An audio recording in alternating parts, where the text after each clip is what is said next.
দীপ্ত ছিল মাঝামাঝি, এদিক দিয়ে দাঁড়ানো ছিল দীপ্ত। ছাত্রকে প্রলোভন দেশীয় অস্ত্র টেটা রামদানি এদিক দিয়ে হামলা করছে।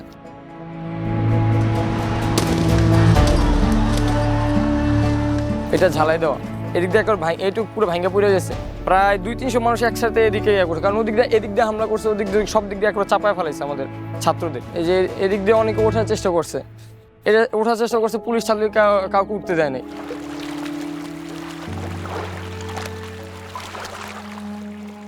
18 জুলাই সকাল 9:30 বাসার থেকে মানে কলেজে গেছিল। ও এখানেই থাকতো, কলেজ তো ওইখানে, কলেজ করেই মানে সন্ধ্যার সময় মানে এখানে ঘুরতো। ওই যে জায়গাটায় মারা গেছে এখানেই বেশি থাকতো। এই নির্মমতা তো বলার মতো না, মানে অনেক ছেলেরাই মানে উঠে গেছে, উঠছিল ওইখান দিয়ে, মানে ওই জায়গাটা দিয়ে উঠছিল, পুলিশে বাড়ি দিয়া বা ছাত্রলীগের প্লান বাড়ি দিয়ে নামাইছে। আমি এমনই আমার কিন্তু মাঝে আমি বুঝতেই পারলাম না ও তো বিপদে বসে।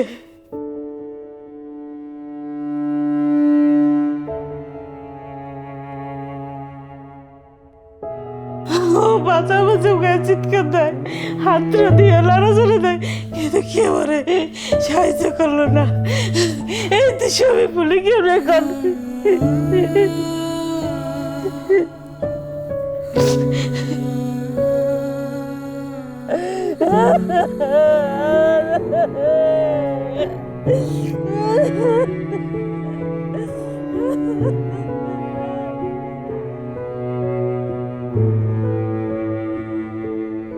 শান্ত কিন্তু অন্য একটা মানুষের চেয়ে আলাদা অনুভব করছি ও শহীদ হওয়ার পরে।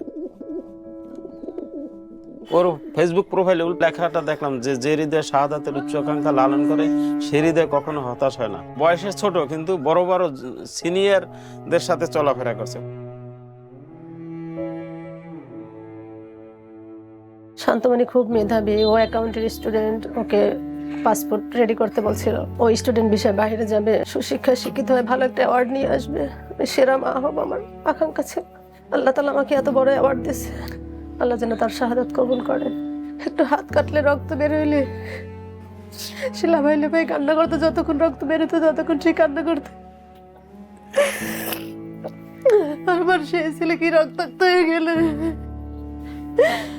আমার খুব আদরের সন্তান ছিল শান্তমণি। সব আত্মীয় স্বজন বলতে ছেলেকে আর কয়েকদিন পর বিয়ে করবে, এখনো শান্তমণি বলে ডাকে। আমি কাকে শান্তমণি ডাকবো এখন?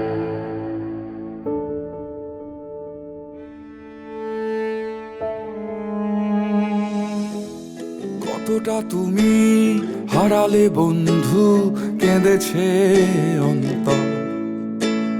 জানো না তুমি হারাবার ব্যথা, জানে পলাশির প্রান্ত।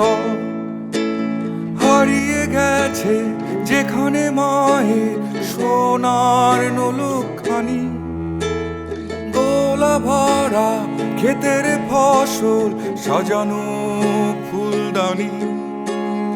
এ হারানোর বেদনা তুমি রেখো অন্তরে, দেখবে তোমার দুঃখ লুকাবে পলাশির প্রান্তরে।